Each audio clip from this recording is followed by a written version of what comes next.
एक दौर था जब दूरदर्शन पर प्रसारित होने वाले समाचार का इंतजार पूरा भारत किया करता था। दिन भर की खबरों को सीमित समय में सुनाया जाता था, वो भी बेहद सादगीपूर्ण ढंग से। तब दर्शकों को लुभाने के लिए ना तो न्यूज एंकर को चीखने की जरूरत होती थी और ना ही बेवजह 15 सेकंड की फुटेज से आधे घंटे तक खेलने की जरूरत होती थी। तब समाचारों का मतलब होता था दिन भर की घटनाओं को दर्शकों के समक्ष बिना किसी निजी राय या व्यक्तिगत दृष्टिकोण के परोसा जाना। समाचार जैसे होते थे उन्हें वैसे ही प्रस्तुत कर दिया जाता था। फिर भी पूरा देश बहुत ही चाव से उन्हें देखा करता था। 80 के दशक के आखिर तक आते आते जब दूरदर्शन घर घर पहुंचा, तब समाचारों को पढ़ने वाले न्यूज रीडर यानी समाचार वाचक हर घर का हिस्सा बन गए। यह वो दौर था जब दूरदर्शन पर उच्चारण तथा प्रस्तुति बहुत मायने रखती थी। तब माता पिता बच्चों से समाचार देखने को कहते थे ताकि बच्चे सही उच्चारण को समझ सकें। लोग उनके बोलने के अंदाज से लेकर उनके पहनावे और लुक के भी दीवाने हो गए और यह सिलसिला 90 के दशक तक जारी रहा। आज की वीडियो में हम आपको उसी दौर के न्यूज रीडर्स की याद दिलाने वाले हैं, इसलिए बने रहे हमारे साथ वीडियो में शुरू से अंत तक। नमस्कार, मेरा नाम है अनुराग सूर्यवंशी और आप देख रहे हैं नारद टीवी। दूरदर्शन पर समाचारों की शुरुआत कब हुई और पहली बार समाचार किसने पढ़ा था, दर्शकों को यह भी जानना बेहद दिलचस्प होगा, क्योंकि तब आम घरों में टेलीविजन होना एक सपने जैसा था और टेलीविजन तब पूरी तरह से महानगरों में भी नहीं पहुंच सका था। 15 अगस्त 1965 को पहली बार दूरदर्शन पर प्रयोग के तौर पर समाचार प्रस्तुत किया गया था, जिसे प्रतिमा पुरी जी ने पढ़ा था और दूरदर्शन की पहली न्यूज रीडर बनी थी। शिमला के गोरखा परिवार में जन्मी प्रतिमा पुरी का नाम जन्म के समय विद्या रावत रखा गया था। शिमला में अपनी पढ़ाई पूरी करने के बाद प्रतिमा शिमला के ऑल इंडिया रेडियो से जुड़ी। बाद में 15 सितंबर 1959 छोटे से ट्रांसमीटर और एक मैकशिफ्ट स्टूडियो के साथ पहली बार जब ऑल इंडिया रेडियो के तहत टेलीविजन का एक्सपेरिमेंटल टेलीकास्ट शुरू हुआ तो प्रतिमा पुरी को होस्ट के तौर पर चुना गया, जिसके बाद वो नई दिल्ली शिफ्ट हो गई। बाद में 15 अगस्त 1965 से आकाशवाणी भवन दिल्ली के स्टूडियो सभागार से जब नियमित तौर पर दूरदर्शन का प्रसारण आरंभ हुआ, तब दूरदर्शन पर टेलीकास्ट पहला न्यूज बुलेटिन मात्र 5 मिनट का था। समाचार पढ़ने के अलावा प्रतिमा पुरी ने अपने करियर में कई मशहूर हस्तियों का इंटरव्यू भी लिया था, जिनमें अंतरिक्ष में जाने वाले पहले व्यक्ति यूरी गागरिन का इंटरव्यू ही शामिल था। बाद में प्रतिमा पुरी से प्रेरणा लेकर इस क्षेत्र में कई महिलाओं का आगमन हुआ। प्रतिमा पुरी के अलावा उस दौर में गौरव कौर दूरदर्शन पर समाचार पढ़ा करते थे। बताया जाता है गौरव कभी भी न्यूज नहीं पढ़ना चाहते थे और इससे बचने के लिए एक बार उन्होंने अपना सर मुड़वा लिया था, जिसके बाद सलमा सुल्तान का ऑडिशन लिया गया और उन्हें न्यूज रीडर के रूप में चुना गया। इसके बाद प्रतिमा पुरी का भी रोल बदल गया और वे दूरदर्शन के अन्य कार्यक्रमों से भी जुड़ी। दूरदर्शन से रिटायर होने के कई सालों बाद 29 जुलाई 2007 को प्रतिमा पुरी जी का निधन हो गया था। आइए बात करते हैं 80s और 90s के दशक के कुछ मशहूर न्यूज रीडर्स के बारे में, जिनकी प्रसिद्धि किसी फिल्म स्टार से कम नहीं थी। दूरदर्शन के मशहूर और चुनिंदा न्यूज रीडर्स में सलमा सुल्तान का नाम सबसे पहले लिया जाता है। मध्य प्रदेश के भोपाल में जन्मी सलमा सुल्तान के पिता मोहम्मद असगर अंसारी कृषि मंत्रालय में सचिव थे। साल 1967 में सलमा न्यूज रीडर के रूप में जुड़ी और प्रतिमा पुरी के स्थान पर न्यूज पढ़ने लगी। उनके बालों में लगा गुलाब और गालों में पड़ते डिंपल तब लोगों के आकर्षण का केंद्र हुआ करते थे। सलमा सुल्तान के वी शेप में साड़ी पहनने का एक अलग अंदाज था। हालांकि मजबूरी में बना यह अंदाज कभी फैशन बन जाएगा, उन्हें भी यह मालूम नहीं था। एक इंटरव्यू में उन्होंने इसका खुलासा करते हुए बताया था, उस वक्त उनके पास हर साड़ी के साथ मैच करने के लिए इतने ब्लाउज नहीं थे, इसलिए उन्होंने इसे छिपाने के लिए इस स्टाइल को अपनाया था, जो बाद में मशहूर हो गया। ऐसा ही कुछ उनके बालों में लगने वाले गुलाब के साथ हुआ, जो उन्होंने एक बार यूं ही लगाकर समाचार पढ़ दिया था। बाद में तो ऐसा होने लगा कि अगर किसी दिन वे बालों में गुलाब न लगाएं तो लोग इसकी शिकायत करने लगते। सलमा सुल्तान के बोलने का अंदाज लोगों को बहुत पसंद था। जैसे ही वे बोलती, आज के समाचार इस प्रकार हैं, दर्शक मंत्रमुग्ध होकर ध्यान से समाचार सुनने लगते थे। सलमा ने 1967 से 1997 तक दूरदर्शन में बतौर न्यूज रीडर 30 सालों तक काम किया। प्रधानमंत्री इंदिरा गांधी की हत्या की खबर को सलमा सुल्तान ने ही सुनाया था। अपनी सेवानिवृत्ति के बाद सलमा सुल्तान ने अपने प्रोडक्शन हाउस लेंसव्यू प्राइवेट लिमिटेड के तहत दूरदर्शन के लिए सामाजिक विषयों पर कई धारावाहिकों का निर्देशन किया। उनके द्वारा निर्देशित धारावाहिक पंचतंत्र से सुनो कहानी, स्वर मेरे तुम्हारे और जलते सवाल आदि प्रमुख हैं। हमारी लिस्ट में अगले नंबर पर हैं जेवी रमन। आज के दर्शक भले ही इस नाम से परिचित ना हो, लेकिन कभी दूरदर्शन के पूर्व समाचार वाचकों में जेवी रमन का नाम बहुत ही सम्मान से लिया जाता था। दिल्ली विश्वविद्यालय के शिवाजी कॉलेज में इकोनॉमिक्स पढ़ाने वाले रमन जी साल 1973 में दूरदर्शन से जुड़े थे और लगभग 30 सालों तक दूरदर्शन में समाचार वाचन का कार्य किया। रमन जी ने अपने एक दोस्त की सलाह पर ऑडिशन दिया था और स्क्रीन टेस्ट और वॉइस टेस्ट के बाद उनका चयन हुआ था। मजे की बात, उन्हें तब बतौर इंग्लिश न्यूज रीडर चुना गया था। बाद में जब उन्हें हिंदी न्यूज पढ़ने का मौका मिला तो वे इससे ही जुड़ गए। दोस्तों, आपको यह जानकर ताज्जुब होगा कि आंध्र प्रदेश का होने के बावजूद उनकी हिंदी एकदम स्पष्ट थी। दरअसल उनके पिता एक डॉक्टर थे और 1955 में दिल्ली आकर बस गए थे। उस वक्त रमन स्कूल में पढ़ रहे थे। रमन जी से जुड़ी एक और खास बात यह है कि उन्होंने दिल्ली के शिवाजी कॉलेज में 40 साल तक पढ़ाया भी और 30 साल तक दूरदर्शन न्यूज से जुड़े रहे। पूर्व प्रधानमंत्री राजीव गांधी की मौत की खबर को देश को रमन जी ने ही सुनाया था। दूरदर्शन के मशहूर न्यूज रीडर शमी नारंग, जो लगभग 20 वर्षों तक उनके साथ समाचार पढ़ चुके हैं, रमन को एक मार्गदर्शक और संरक्षक के रूप में याद करते हैं। समाचार पढ़ने के अलावा रमन जी लंबे समय तक थिएटर से भी जुड़े रहे। मीडिया रिपोर्टों के मुताबिक रमन जी ने शादी नहीं की थी। वे दिल्ली के एक संयुक्त परिवार में रहते थे। उनके अंतिम दिनों में उनकी बहन जेबी लक्ष्मी कल्याणी जी उनके साथ थी। इस कड़ी में अगला नाम है सरला माहेश्वरी का, जिनके अंदाज के साथ साथ उनकी खूबसूरती के भी लोग कायल थे।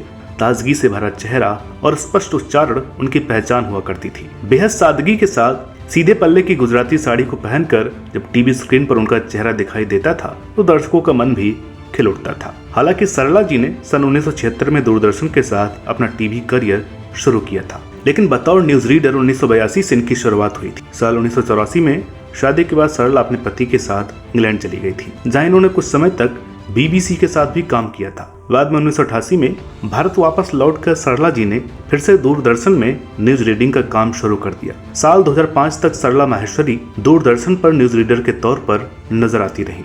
उस दौर के अन्य लोकप्रिय समाचार वादकों में वेद प्रकाश जी का नाम भी बड़े ही सम्मान के साथ लिया जाता है। बेहद स्पष्ट और सादगी के साथ उनका समाचार पढ़ने का अंदाज हर किसी को पसंद था। वेद प्रकाश जैसी आवाज के धनी होने के साथ साथ अपने लेखन के लिए भी जाने जाते हैं। दूरदर्शन पर समाचार पढ़ने के अलावा उन्होंने पत्रिका स्टूडेंट टुडे के संपादक के रूप में काम किया था और समाचार पत्रों और पत्रिकाओं के लिए 100 से अधिक लेख भी लिखे। बात दूरदर्शन के पुरुष समाचार वाचकों की हो और शमी नारंग का नाम न लिया जाए तो चर्चा अधूरी रह जाएगी। 1 लाख उम्मीदवारों में से चुने गए शमी नारंग जी 80 और 90 के दशक में दूरदर्शन का एक मशहूर चेहरा हुआ करते थे। शमी जी ने साल 1982 में अपना पहला बुलेटिन पढ़ा था और करीब 20 सालों तक दूरदर्शन में अपनी सेवाएं दी हैं। घनी मूछें और दमदार आवाज के मालिक शमी जी का अपना एक अलग ही अंदाज हुआ करता था। पॉकेट में एक लाल रुमाल और बुलेटिन समाप्त होने के दौरान हल्की मुस्कान के साथ शमी नारंग का कलम को जेब के हवाले करते हुए इसी के साथ ये समाचार बुलेटिन समाप्त हुआ।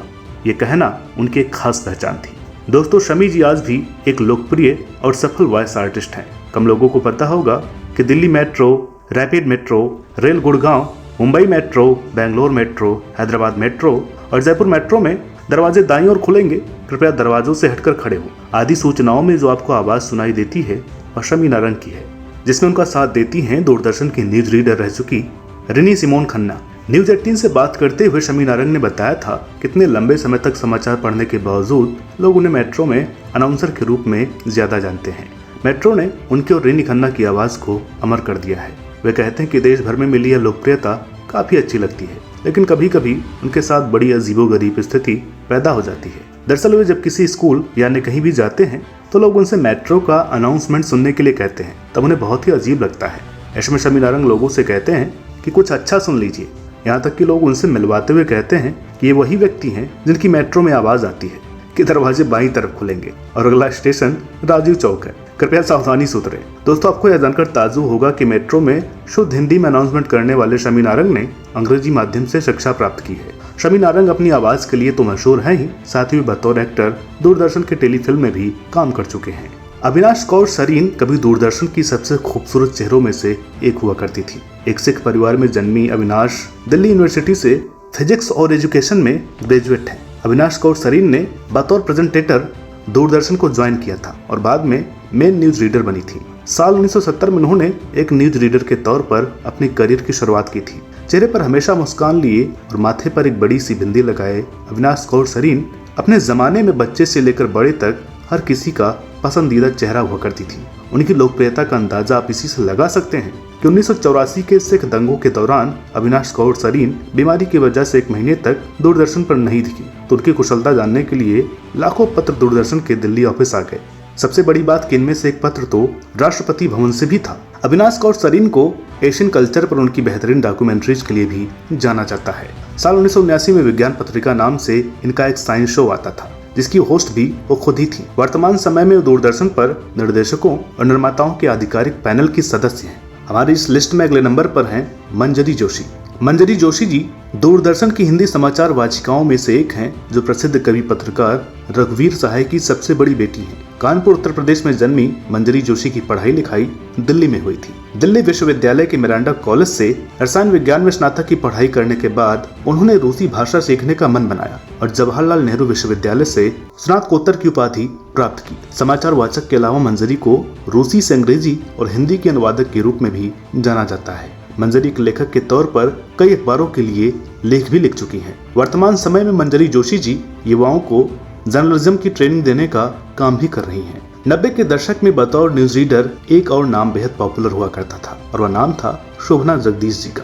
खनकती आवाज और थोड़ी सी चंचल दिखने वाली शोभना जगदीश उस दौर की नई न्यूज रीडर के तौर पर जानी जाती थी। उनका साड़ी के साथ गले में चैन और माथे पर छोटी सी बिंदी के साथ स्क्रीन पर नजर आ जाना आज भी लोगों को याद है। एक हल्की मुस्कान के साथ समाचार शुरू करना और उसी मुस्कान के साथ समाचार समाप्त करना उनकी एक खास पहचान हुआ करती थी। शोभना जगदीश कभी न्यूज रीडिंग के साथ साथ अपनी संगीत का जादू भी बिखेर चुकी हैं। 90 के दशक में उन्होंने शमी नारंग जी के साथ एक बहुत ही खूबसूरत गीत सुना के सबको चौंका दिया था। 90 के दशक की न्यूज रीडर्स में एक नाम नीलम शर्मा जी का भी है, जिन्हें कभी भुलाया नहीं जा सकता। हिमाचल प्रदेश में जन्मी नीलम शर्मा जी की पढ़ाई लिखाई दिल्ली से हुई थी। दिल्ली विश्वविद्यालय के lady Shri Ram college for women से स्नातक की पढ़ाई करने के बाद उन्होंने भारतीय जन संचार संस्थान यानी IIMC से डिप्लोमा किया था। नीलम शर्मा के दिवंगत पिता RC शर्मा सेना में लेखाधिकारी थे। नीलम शर्मा ने साल 1995 में दूरदर्शन के साथ करियर की शुरुआत की थी। नीलम दूरदर्शन का एक जाना माना चेहरा थी।